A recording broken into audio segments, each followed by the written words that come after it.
what's the AI scaling gap? There's a study by McKinsey, and I've got a link to it there. Lots and lots of organizations are using AI, and the McKinsey study found that 88% of the organizations that they surveyed were using AI in at least one function inside their business. And I think this was sort of internally focused.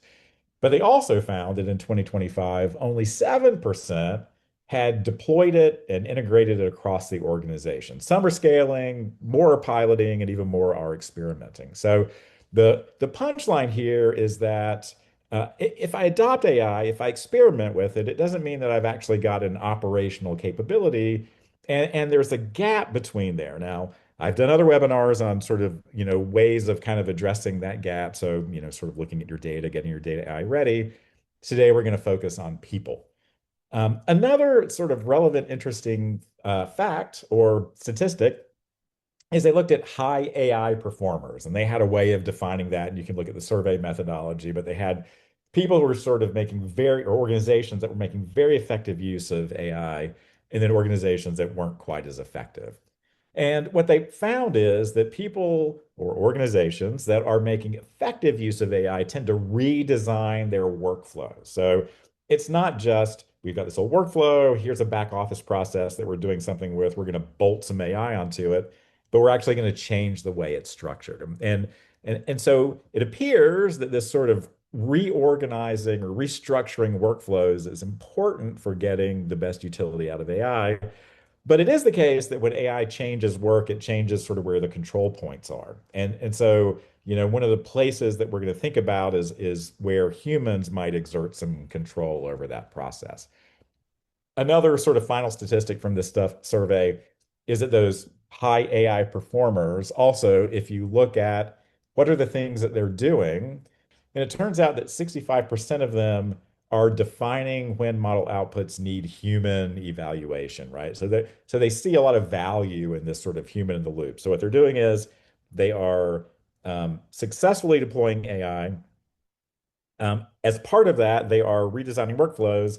And as part of that workflow redesign, they're paying a lot of attention to where humans need to play an important role in that. So, and there's a lot of hope in the industry and in academia, I think, that we're just going to build better models and they're going to be better at everything, right? So you can see that in the context of large language models. They're rolling out new versions, OpenAI, Anthropic, Google.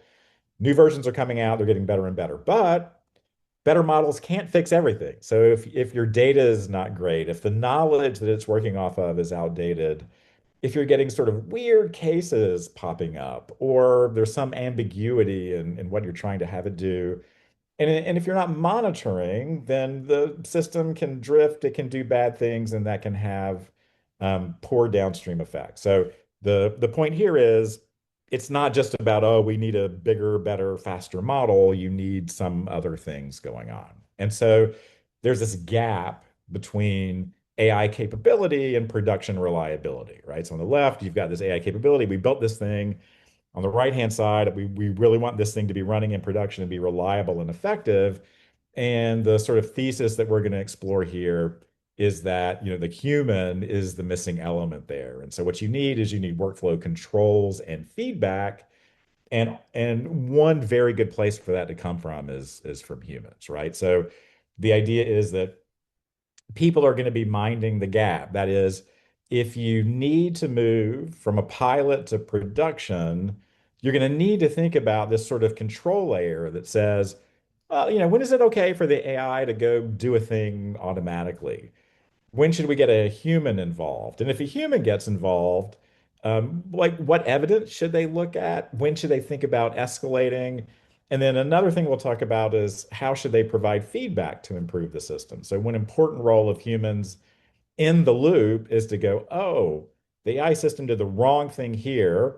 I know it did the wrong thing because I have knowledge or I've got judgments that the AI system can't make, but I can convey that so that the system can get better through time. So the thing here is that this human in the loop, it's not a fallback for bad AI systems. What it is, it's actually think about it as a part of a decision architecture for production AI. So you can't go, well, we'll throw more data at it and it'll get better and that'll fix things.